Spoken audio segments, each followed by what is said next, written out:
Hello po mga idol Mobile Legends gamer. Ang topic natin ngayon ay tungkol sa item na Bloodlust Axe at Emblem Set para ma-enhance ang lifesteal at spellbump ng paboritong hero natin. Gagamit po ako ng Bloodlust Axe at ito ang Emblem Set. Meron po itong 70% na physical damage at 10% na cooldown reduction at unique passive na 20% spellbump. Gagamit po ako ng Tank Tigreal, at ito ang Emblem Set. Main emblem po natin ay Tank. At ito ang mga secondary mix emblems, Firmness. Meron itong 6% na physical at magic damage, para tumagal sa Clash, at Festival of Blood.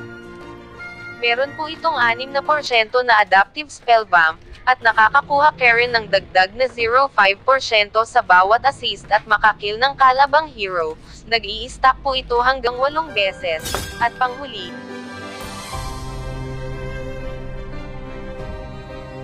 Brave Smite.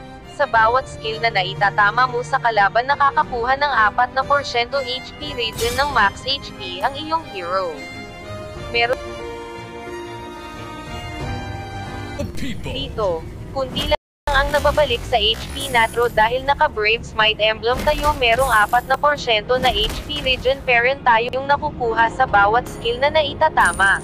Ito naman po mga idol. Meron 286% na regen mula sa Brave Smite na emblem, ang 145% at 83% naman mula sa Bloodlust Axe na passive regen. At ito naman sa second skill.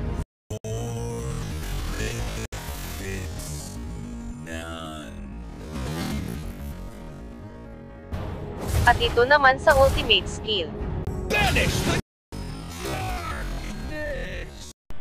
Yan lang muna mga idol. For more video contents like this, please like and subscribe naman po mga idol. Thank you in advance. Thank you for watching.